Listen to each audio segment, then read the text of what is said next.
तरबूज की फसल में अक्सर हमारे किसान भाइयों को एक समस्या देखने को मिलती है कि तरबूज की फसल में कुछ समय बाद पौधे के अंदर बेल फटने लग जाती है, तना फटने लग जाता है। तो क्या कारण है वो बेल फटने के, किन तत्वों की कमी के कारण फिर बेल हमारी फटती है, मार्केट में क्या क्या दवाइयाँ उपलब्ध है और कब दवाई का हमें उपयोग करना चाहिए ताकि हमारी फसल उसके ऊपर उसको अच्छे रिजल्ट मिले। तो समझेंगे पूरे लॉजिक के साथ इस वीडियो में। तो मैं संजय ठाकुर, स्वागत एक बार फिर आपके अपने चैनल जख्मी फसलों के हॉस्पिटल में। ये हमारे किसान भाइयों को उन फसलों में ज़्यादा दिखाई देगी जो बेल वर्गीय फसल है, जैसे कि तरबूज हुआ है, खीरा हुआ है, खरबूज हुआ है, उसमें हमको ये ज़्यादा दिखाई देती।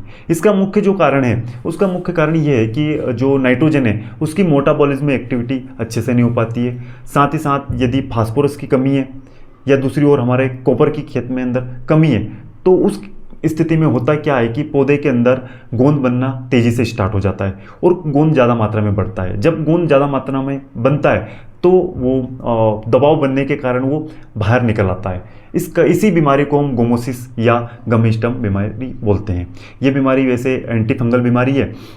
इस बीमारी के लक्षण शुरुआत में हमको तने के ऊपर दिखाई देते हैं और जो मिट्टी से नीचे का जो हिस्सा है, मिट्टी के साइड का जो हिस्सा है, उसमें हमको दिखाई देता है और धीरे से ये नीचे की ओर तना और शाखाओं में बढ़ता है। ये बीमारी वैसे जैसे कि अगर हम बारिश की बात करें तो बारिश में क्या होता है कि जब ये गम निकलता है तो पानी के कारण धुल जाता है, तो वहाँ हमको ये दिखाई कम देती है। लेकिन वहीं अगर हम गर्मी की बात करें तो गर्मी के सीज़न में ये पूरे पौधे में चिपचिपा गम निकलना स्टार्ट हो जाता है, जिसको हम आसानी से हमारे किसान भाई इसको पहचान सकते हैं। यदि ये बीमारी तने के अलावा यदि जड़ों के अंदर आती है तो उस समय हमारे किसान भाइयों को सावधानी ये रखना है कि जड़ों के अगर अंदर ये बीमारी आती है तो हमारा नुकसान होने की संभावना बहुत ज़्यादा बढ़ जाती है, क्योंकि उस समय क्या होता है कि फल जो है वो छोटा रह जाएगा या फूल की स्थिति में फूल छोटा रह जाएगा, फूल बनना बंद हो जाएंगे। तो वहाँ हमको ये ध्यान रखना है कि उस समय हमको दवाई का उपयोग करना बहुत ज़रूरी है।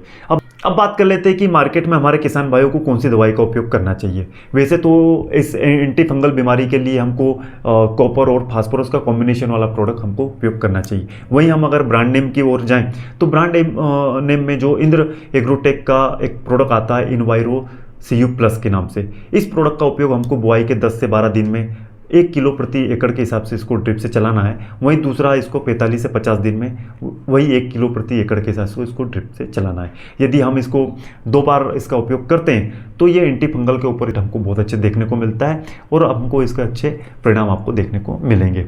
आशा करता हूँ कि वीडियो बहुत अच्छा लगा होगा गोमोसिस बीमारी को लेके। इसी तरह के वीडियो देखने के लिए चैनल पर बने रहें। फिर मिलते हैं एक ज़बरदस्त टॉपिक के साथ। तब तक अपनों की हेल्प कीजिए, किसान भाइयों की हेल्प कीजिए और देश के विकास को गति दीजिए। जय हिंद।